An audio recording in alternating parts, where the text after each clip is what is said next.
hacerte una pregunta en esta mañana. Si pudieras recibir una carta de alguien, ¿de quién te gustaría recibirla? O un tweet, o un Instagram, un TikTok, no sé. Un mensaje. Si pudieras recibir un mensaje de alguien ahorita, ¿de quién te gustaría recibirlo? De las personas que ya no vemos, a lo mejor, no sé, de mi mamá que está en Cuba, o de un familiar, o de, no sé, alguien querido. ¿Y qué tal si Dios te escribiera una carta a ti, firmada, con tu nombre, que dijera, estimado, y ahí pones tu nombre?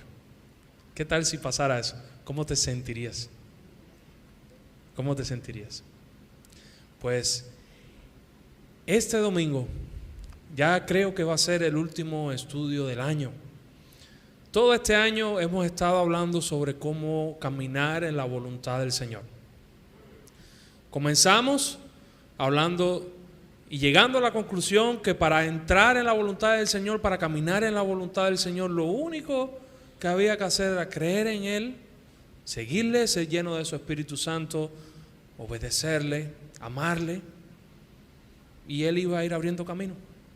Era el punto. Luego estudiamos sobre el Sermón del Monte, cómo eso se evidenciaba en la vida práctica. Vamos a decirlo de esta manera, de forma individual. Cómo yo camino en la voluntad de Dios y voy de cierta manera contra la cultura del mundo, siguiendo la cultura del reino de Dios. Cómo el mundo me dice, hey, no está mal decir una mentira piadosa. Y Cristo está diciendo, no, ahí no es. O como el mundo está diciendo, no, puedes, no sé, engañar o adulterar, por ejemplo. Y como Jesús dice, ya aún con la vista. Ya aún con la vista. Y así el Sermón del Monte va en la práctica aterrizando cómo es vivir, caminar en la voluntad del Señor. Entonces, ahorita, el último estudio del año, yo quisiera, junto con ustedes, meditar en las cartas que Jesús dejó para su iglesia en Apocalipsis. Las cartas que dicen cómo una iglesia camina en la voluntad de Dios. Ahí vamos a descubrir eso, mi hermano. Estas cartas fueron escritas en Juan, Apocalipsis, en la isla de Patmos, probablemente, ya en los últimos días del apóstol, pero son tan relevantes para nosotros hoy, como iglesia. Estas cartas tienen una dimensión personal. O sea, la puedes tomar personalmente para ti también, el mensaje.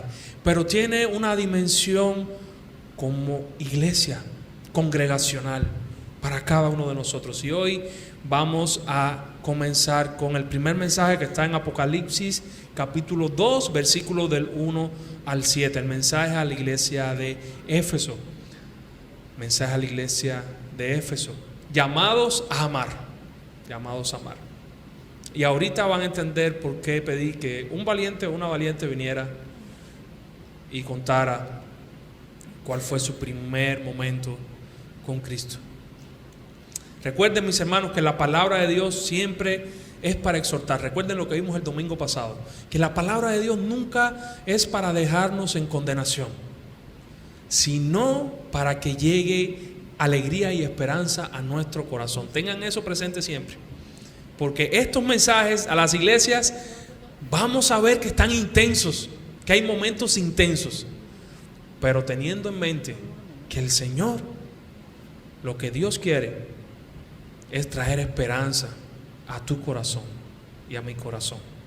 Entonces, estos mensajes tienen un bosquejo muy similar. Son 7 mensajes para 7 iglesias, y todos o la mayoría tienen una descripción primero de quién es el que está dando el mensaje, porque es importante el que está dando el mensaje. En segundo lugar, una declaración de conocimiento de esa persona. En tercer lugar, halagos para la iglesia, también reprensiones para la iglesia.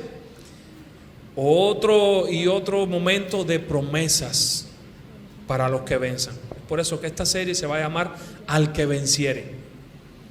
Al que venciere. Al que venza, Dios le ha prometido, Cristo le ha prometido muchas cosas. Y vamos a ver a medida que vayamos avanzando de qué se trata esta victoria que Cristo nos está llamando a tener. Entonces, Éfeso era una ciudad como cualquiera de su tiempo, pero muy especial. Era el faro, le decían en aquel momento, la luz de Asia en aquel momento. Era una ciudad donde se practicaba la idolatría, y una de las imágenes que más idolatraban era la diosa Diana. Habían personas que construían templos más pequeños de un templo grande que había de la diosa Diana, y lucraban con eso y lo vendían. Entonces Pablo afirma esta iglesia. Dios usa a Pablo para afirmar esta iglesia. Estuvo predicando por 3 años alrededor en Éfeso. Luego Pablo envía a Timoteo, se pasa 1 año y medio en este lugar. Pero cuando comienza a predicar, no crean que todo fue fácil. No, ya los peligros empezaban a surgir fuera de la iglesia y dentro de la iglesia. Cuando Pablo comenzó a predicar y cuando la iglesia comenzó a crecer y su enseñanza comenzó a esparcirse por el lugar, ¿saben qué pasó? El comercio de las personas que hacían estos templos para vender de plata se vio afectado. Porque ¿cuál era el mensaje de Pablo? Cristo es Dios. Cristo es Dios y Él trajo salvación, y ya no hay imagen. No hay imagen. Adoramos al Padre Celestial y no hay ninguna imagen en la tierra que se le pueda igualar o asemejar. Entonces empezó a afectar la economía de estas personas, a tal punto que este hombre que se llamaba Demetrio, que hacía estos templos, hizo una revuelta en Éfeso de tal manera que querían llevar a Pablo a ese lugar, como al teatro del lugar, para enjuiciarlo. Y toda la multitud estaba enardecida, pero muchas personas le dijeron: hey, Pablo, no salga. Aún así atraparon a varios cristianos y algunos los golpearon. Entonces la iglesia, desde que comenzó, ya empezó con retos. Pero no solo retos externos, también aparecieron dentro de la iglesia personas que se llamaban, por ejemplo, Himeno y Alejandro, que estas personas empezaron a enseñar doctrina cerrada dentro de la misma iglesia también.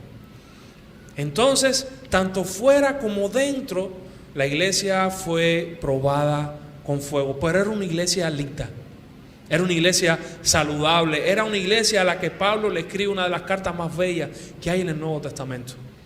Y quiero que vean o que escuchen cómo Pablo se refería a la iglesia y a los cristianos dentro de ellas. Voy a citar solamente 2 pasajes. Efesios capítulo 1, versículo del 4 al 6. Pablo, hablando de Dios, dice: Dios nos escogió en Él antes de la fundación del mundo, para que fuésemos santos y sin manchas delante de Dios, en amor. O sea, no solo nos escogió así como te escogí ya, no, te escogió antes de la fundación del mundo en amor, te amó, habiéndonos predestinados para ser adoptados hijos suyos, para ya no ser hijos que no tenían padre espiritual, por decirlo de alguna manera, o que su padre fuera el pecado o Satanás, sino para ser hijos de Dios mediante Jesucristo. ¿Según qué? ¿Por qué Dios lo hizo? Porque quiso, según el puro afecto de su voluntad, solamente porque quiso, para alabanza de la gloria de su gracia, con la cual nos hizo aceptos en el amado. ¿Qué quiere decir eso? Dios diciéndole a las personas: hey, yo te acepto, yo te recibo. Yo te recibo. Tú eras mi enemigo, pero yo te recibo. Tú ibas en una dirección contraria, pero yo te recibo. Yo te amo. Y es más, Aunque tú no te has dado cuenta desde que naciste hasta el final, yo desde antes de la fundación del mundo ya te había escogido para que fueras mi hijo. No importa por dónde hayas caminado, yo te escogí para eso. Entonces, por esta causa, versículo 15, Pablo le decía a la iglesia de Éfeso: por esta causa yo también he oído de su fe en el Señor Jesús y del amor que tienen para con todos. Ustedes tienen las dos cosas más importantes: tienen la fe en Jesús y tienen esa fe demostrada en amor para con todos.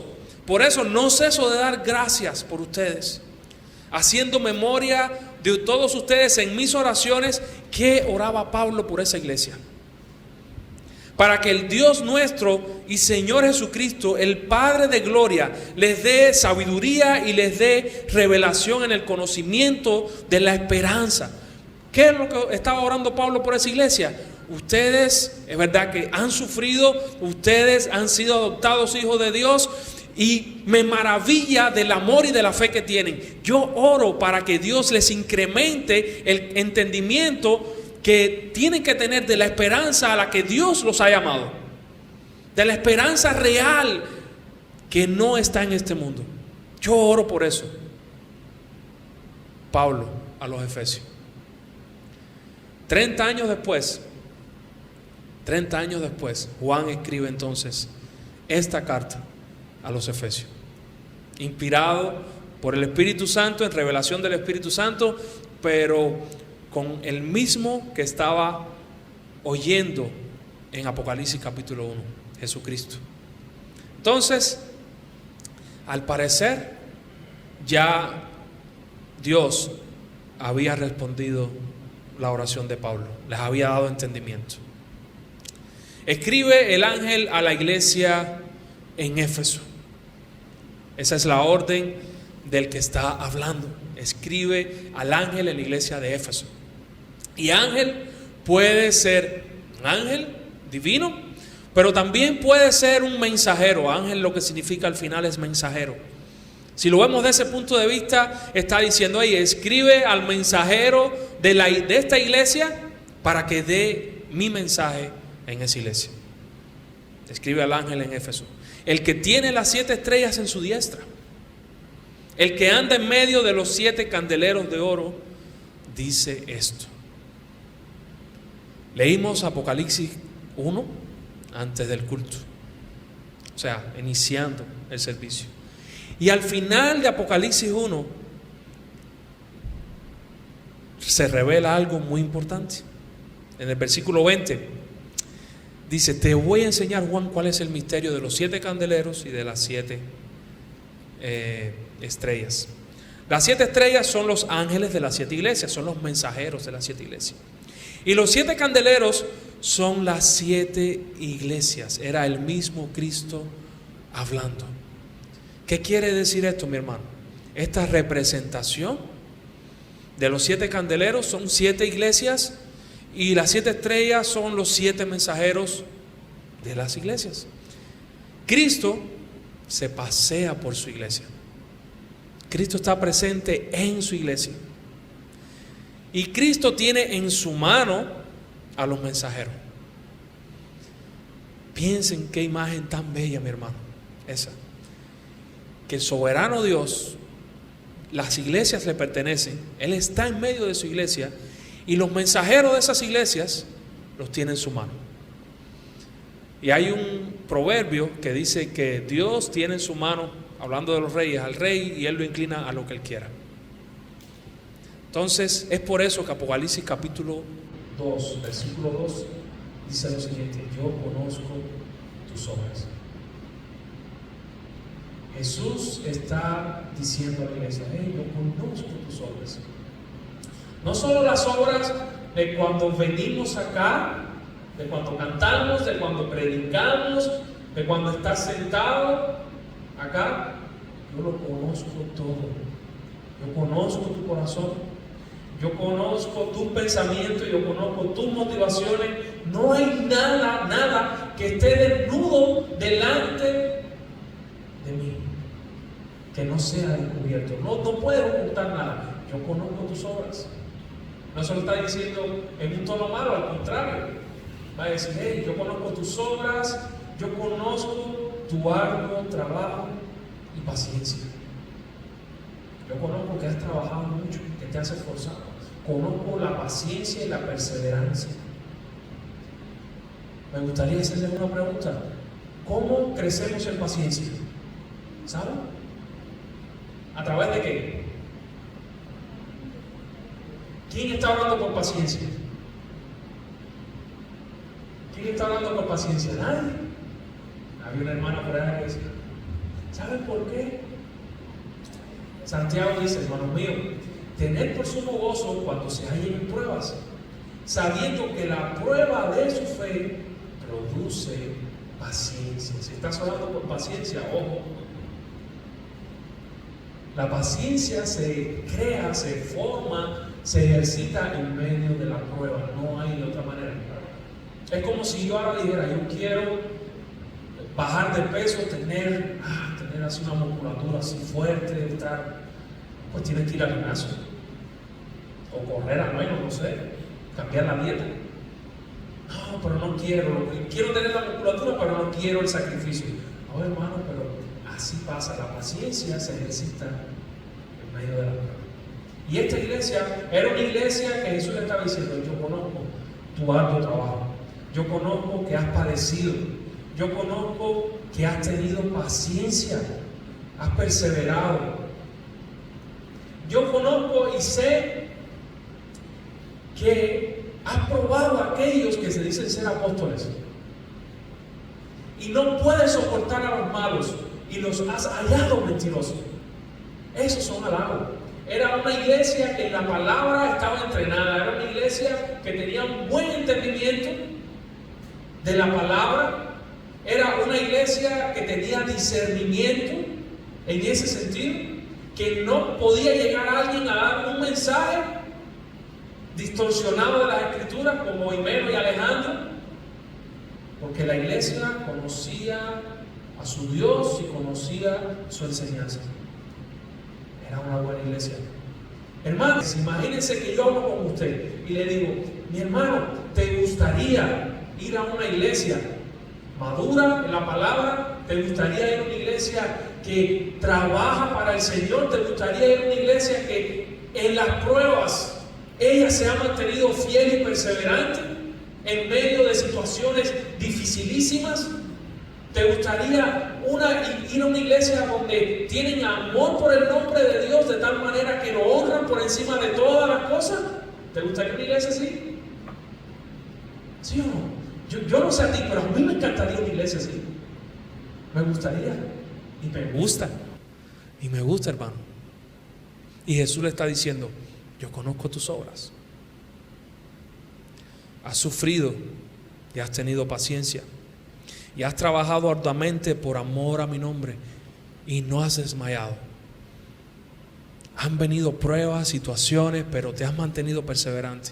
A lo mejor en algún momento te has fracturado un pie, o a lo mejor en algún momento has tenido un ojo medio chusco, porque has salido de las situaciones no como hubieras querido, pero has perseverado, no has desmayado.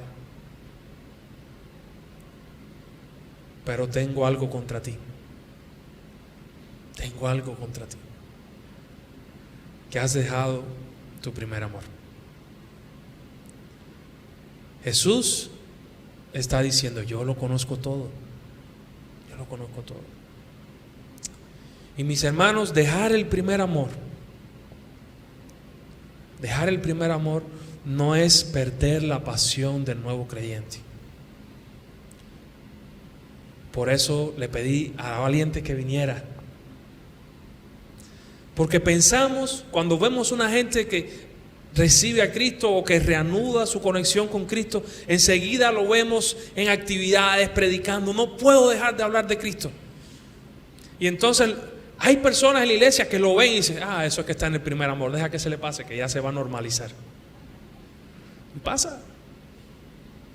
Tristemente, pero pasa. Déjalo que cuando se le baje la rayita ya se acomoda. Dejar el primer amor no es perder la pasión del nuevo creyente. Dejar el primer amor no es menguar en el amor para con los demás. Pueden ser que sean síntomas, pero la enfermedad es más grave, es más grave. La enfermedad de dejar el primer amor, mi hermano y mi hermana, es quitar a Cristo del lugar que le corresponde y poner a otra cosa en su lugar, a alguien o a algo en su lugar. Escuche lo que quiero decirte en esta mañana. Perder el primer amor,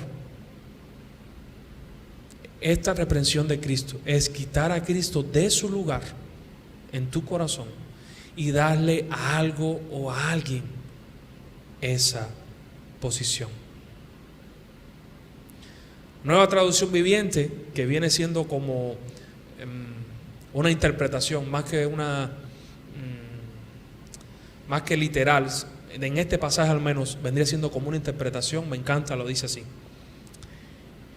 yo sé todo lo que haces, he visto tu arduo trabajo y tu paciencia con perseverancia, sé que no toleras a la gente malvada, has puesto a prueba las pretensiones de esos que se dicen ser apóstoles, pero no lo son, has descubierto que son unos mentirosos, has sufrido mi nombre con paciencia sin darte por vencido, o sea, has sufrido por mi nombre, pero tengo una queja contra ti. No me amas a mí, ni se aman entre ustedes como al principio. Mi hermano, noten qué era lo que hacía la iglesia. Y noten, queridos hermanos, que a veces incluso podemos sustituir a Dios con cosas que son buenas, no con cosas malas. No te estoy hablando solamente hoy de algo que sea malo, que esté en tu corazón, que tú le estés dando prioridad y hayas puesto a Cristo en un lugar. No te estoy hablando solamente de eso, te estoy hablando de todo lo que pueda sustituir a Cristo, incluso de trabajar arduamente para Él en el ministerio, incluso de entender teológicamente todas las enseñanzas de una forma correcta, y eso sustituir a Cristo de tu corazón. Puede pasar, mi hermano. Incluso de padecer o tener que enfrentar a los falsos apóstoles o a las falsas enseñanzas, ya con el conocimiento que tenemos. Eso también puede sustituir a Dios. Incluso de amar, honrar el nombre de Dios. Es increíble que en este pasaje Cristo haga una diferencia entre amar mi nombre y has dejado tu primer amor. Es increíble. Y si cosas buenas se pueden convertir en un ídolo en nuestra vida y en nuestro corazón, imagínense ustedes en las cosas en que somos tentados y que nos llevan al mal. Mi hermano y mi hermana, podemos sustituir a Cristo prácticamente con cualquier cosa.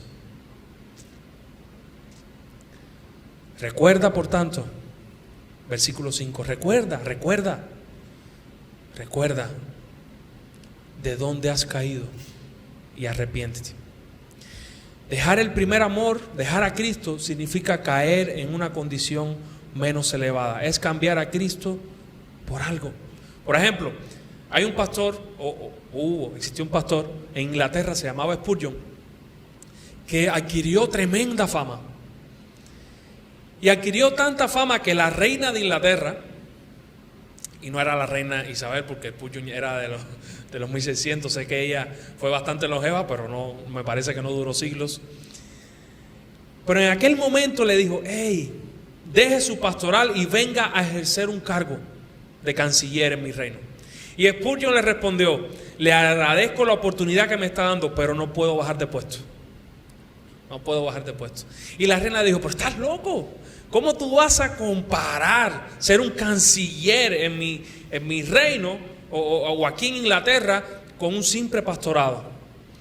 Y Spurgeon le volvió a responder: es verdad, no se puede comparar. Lo que tú me estás dando son recompensas terrenales, pero yo estoy aspirando a algo que nunca va a cambiar, a algo celestial. No se puede comparar. Mi hermano y mi hermana, ¿en qué área de nuestra vida estamos escogiendo lo terrenal? ¿En qué área de nuestra vida estamos escogiendo lo de la tierra? Hemos caído en ese nivel de escoger lo de la tierra y no que Cristo esté en el centro de nuestra vida. En Cuba al principio lo que me enseñaron a mí fue lo siguiente: un orden de prioridades, de cajas, como de compartimentos. Lo más importante que tienes en la vida es Dios. Eso está en una caja, Dios. Lo otro más importante que tienes en la vida es la familia. Eso está en otra caja. Lo otro más importante luego de la familia es la iglesia, los hermanos, venir el domingo, congregarte. Eso está en otra caja. Y lo otro más importante que tienes en la vida es el trabajo. Esas tienen que ser tus prioridades. Y si se dan cuenta, Dios está en una caja, la familia en otra, la iglesia en otra, el trabajo en otra.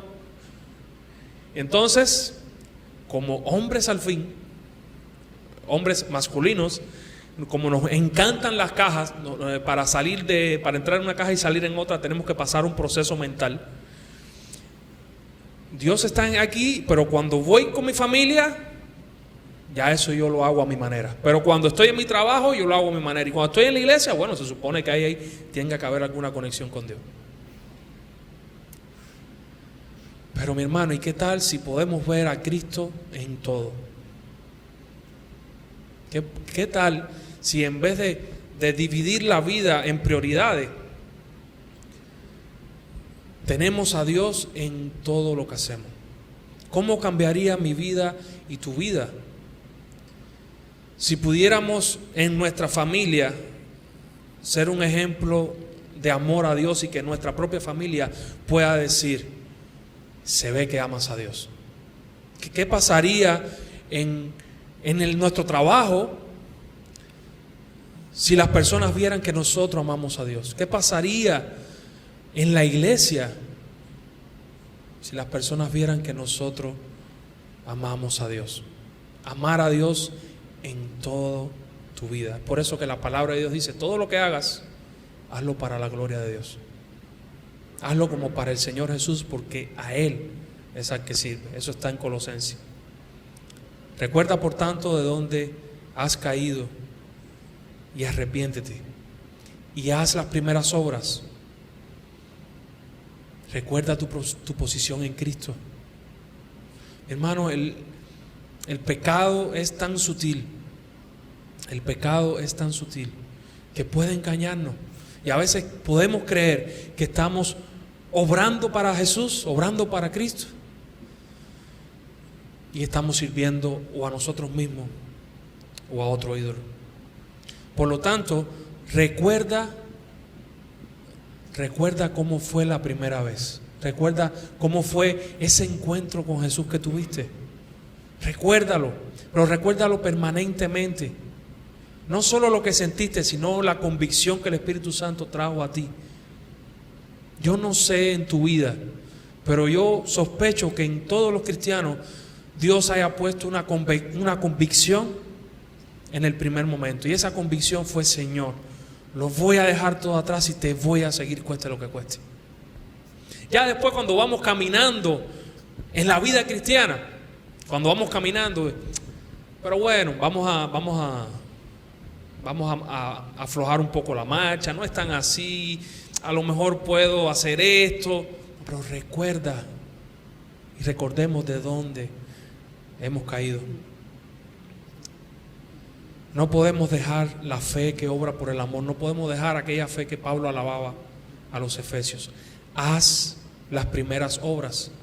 ¿Qué fue lo primero, mi hermano? ¿Qué fue lo primero cuando tú y yo llegamos a Cristo? ¿Qué fue lo primero que hicimos? Arrepentirnos y creer. ¿Y quién nos dijo que teníamos que dejar de hacerlo? ¿Quién nos dijo eso? Haz las primeras obras. Mantente en arrepentimiento y fe. Mantente en el propósito para el cual fuiste creado. Voy a creer y voy a seguirte sin importar lo que cueste. Nosotros no fuimos salvados por nuestras obras, pero sí, mi hermano y mi hermana, para buenas obras. para obras que ya Dios ha puesto en nuestro camino. Dice Efesios, la misma carta a los Efesios. Dios nos salvó por su gracia cuando creyeron. Ustedes no tienen ningún mérito en eso. No tenemos mérito en eso, es un regalo de Dios. Que tú y yo nos hayamos topado con Cristo en nuestro camino es un regalo de Dios. Así que ninguno de nosotros puede enorgullecerse de ser salvo. Ninguno puede decir, no, porque yo soy bueno. Yo sí, Dios tuvo que mirarme y reconocer mi wow, no sé. Nadie puede decir eso. Pues somos la obra maestra de Dios. En el original somos poema de Dios. Somos el poema de Dios que las personas leen. Somos poema de Dios. Mi hermano, cuando salimos, cuando estamos aquí arriba parados, cuando estamos cantando o predicando o aquí en la iglesia, cuando salimos a la calle, somos un mensaje caminando. Somos un mensaje caminando. ¿Saben qué mensaje? Todos somos rotos, todos estábamos rotos, pero Dios nos ha rescatado y Dios nos ha reparado. Ese es un buen mensaje. Ese es el mensaje que tenemos que dar. Y ese es el mensaje de esperanza que Pablo oraba por los efesios. Él nos creó de nuevo a fin de que hagamos las cosas buenas que preparó para nosotros tiempo atrás. Es lo que el Señor quiere, es lo que Dios quiere. Mi hermano, ¿qué era lo que Jesús le estaba diciendo a la iglesia? Esto es muy importante. Jesús le estaba diciendo a la iglesia, hey, todo lo que yo te dije al principio, tienes que dejar de hacerlo.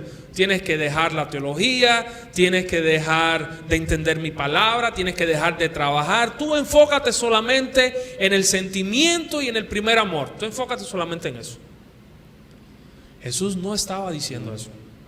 Al contrario, Él estaba halagando a la iglesia porque perseveró, porque mostró los falsos maestros y los falsos apóstoles, porque entendía de forma correcta la palabra del Señor. Él los halagó por eso. Pero le faltaba lo más importante, increíblemente lo más importante. La Biblia sigue diciendo en el versículo 5, Jesús, pues si no, vendré pronto a ti y quitaré tu candelero de su lugar si no te hubieres arrepentido. ¿Qué le estaba diciendo Jesús? Si no cumples el propósito para el cual estás hecha, pues te voy a desaparecer. Si no cumples el propósito, no tienes razón de existir. Y como yo soy el rey, el dueño de las iglesias, por lo tanto te voy a quitar de ese lugar. Mi hermano y mi hermana, nuestra primera prioridad en la vida, en lo individual y como iglesia, es amar a Cristo. Eso es lo primero. Si hay algo en tu vida que esté ocupando ese amor, ese afecto por sobre todas las cosas, piensa en lo que te motiva. Piensa por qué te levantas todos los días. Piensa hacia qué estás caminando. Mi hermano y mi hermana, te voy a decir algo. Si la enseñanza bíblica que estamos recibiendo nos está alejando de amar a Dios, ahí no es. Ahí no es. Porque se supone que si es una buena enseñanza, esa enseñanza nos va a acercar a Dios, no nos va a alejar de Él. Si esa enseñanza solo la estamos alimentando nuestra mente, pero no está transformando nuestro corazón, mi hermano, hay un problema ahí. Mi hermano y mi hermana, si estamos haciendo cosas y cosas y cosas y cosas para llenar la agenda, para ocupar el tiempo, pero no estamos amando a Cristo, ahí no es tampoco. Ahí no es. Porque en vano vamos a trabajar. Y ojo, no estoy diciendo con esto que nosotros no estemos amando a Cristo. Solo quiero meditar contigo y tú con Dios. Mi hermano y mi hermana, es una represión fuerte, pero es una reprensión necesaria. Arrepiéntete y haz las primeras obras. Versículo 7. Versículo 6, vuelve Jesús a halagarle a la iglesia, pero tienes esto que aborrece las obras de los nicolaitas. Otro grupo dentro de la iglesia que se levantó y que probablemente tenía falsa enseñanza. Los aborrece igual que aborreciste a los falsos maestros. A ciencia cierta nadie sabe bien de dónde salieron estos nicolaitas. En ese momento habían otros que después sí, pero en este momento no. Algunos dicen que ellos vienen de Nicolás, uno de los diáconos que escogieron en Hechos capítulo 7, pero no es seguro tampoco. El punto está no de dónde vienen, sino lo que hacían: dar una mala enseñanza a la iglesia. Aborreces esas obras. El que tiene oído, oiga lo que el Espíritu dice a la iglesia. Ahí me sorprende esta frase cantidad, mi hermano. Era una de las frases preferidas de Jesús cuando estaba en la tierra y cuando contaba las parábolas. Él le hablaba al pueblo en parábola. De hecho, en Mateo 13, él enseña la parábola famosa del sembrador, que salió a sembrar y parte de la semilla cayó en los pedregales, otra no cayó en tierra, otra cayó en donde había mala hierba y otra cayó en buena tierra y dio fruto. Los discípulos le preguntan a Jesús: ¿por qué hablas en parábolas? Y Jesús le dice: porque el misterio del reino es revelado a ustedes para que puedan entender, pero a ellos para que se cumpla la profecía. Oyendo no oyen. Entonces, mi hermano, esa misma frase que Jesús le estaba diciendo a los judíos en aquel tiempo: el que tiene oídos para oír, oiga. Ahora se lo dice a la iglesia: el que tiene oídos para oír, que oiga. No era un problema intelectual de las personas que no pudieran entender el mensaje, no era un problema físico de sordera, era un problema espiritual. Era una sordera espiritual. Al que venciere, el que tiene oídos para oír, oiga. Al que venciere. ¿Qué quiere decir eso? Al que recuerde, si vamos para atrás en el mensaje, al que recuerde dónde estaba con Cristo, al que haga las primeras obras, al que se arrepienta, al que restaure su primer amor, al que tome un giro otra vez de caminar con Cristo, de poner a Cristo en el centro de su vida. Ese es al que venciere en esta carta. A ese que venciere le daré a comer del árbol de la vida, el cual está en medio del paraíso de Dios. La reprensión era: si no te arrepientes, voy a quitar tu lugar. Pero ahora Jesús está diciendo: hey, yo no quiero dejarte ahí, yo quiero que tú venzas. Y por eso, mira lo que te estoy diciendo: al que venza, yo le voy a dar a comer del árbol de la vida, el cual está en medio, o el cual está en el paraíso, como otras versiones dicen. ¿De qué está hablando? Apocalipsis 22. Luego el ángel me mostró un río con el agua de la vida. Era transparente como el cristal y fluía del trono de Dios y del Cordero. Fluía como el centro de la calle principal. A cada lado del río crecía el árbol de la vida, el cual produce 12 cosechas de fruto y una cosecha nueva cada mes. Las hojas se usaban como medicina para sanar a las naciones, y ya no habrá más maldición sobre ninguna cosa. Y yo no quiero que estés pensando ahorita en el símbolo, en el árbol, en cómo el río, quiero que pienses en lo último, que es el detalle para nosotros. Ya no habrá maldición sobre ninguna cosa. Al que venza,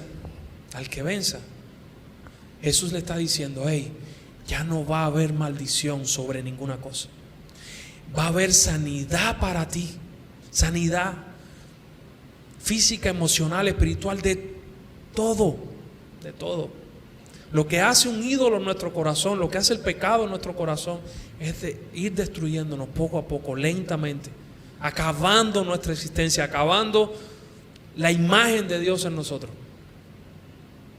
¿Sabían ustedes que las únicas imágenes de Dios que Dios aprueba somos nosotros? Somos tú y yo. Imagen y semejanza de Dios somos. Y Cristo vino para restaurar esa imagen y está diciendo: al que me ponga en el centro de su vida, al que me ponga y que todo se deje influenciar por mí, al que su motivación primera sea amarme a mí. Y como mismo dijo Jesús: el que me ama guarda mis mandamientos.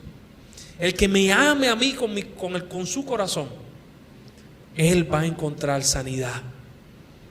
Él va a encontrar sanidad de sus heridas. Él va a encontrar sanidad en sus conflictos rotos. Él va a encontrar sanidad en tantas áreas que necesitamos. Y ya no habrá más maldición en su vida. Ese es al que venza. Y sí, sé que es una victoria en el futuro. Es la victoria ya cuando estamos ya con Cristo. Pero ¿saben qué? Yo sospecho que nosotros ahorita podemos ir probando de esa sanidad. Si hoy nosotros decidimos, y si somos valientes en orar y decir: Señor, revisa mi corazón, revisa mi vida, Señor. Y si hay algo que esté ocupando tu lugar, yo te ruego que tú lo quites. Abre mis ojos, Señor. ¿Te atreverías a orar conmigo en esta mañana?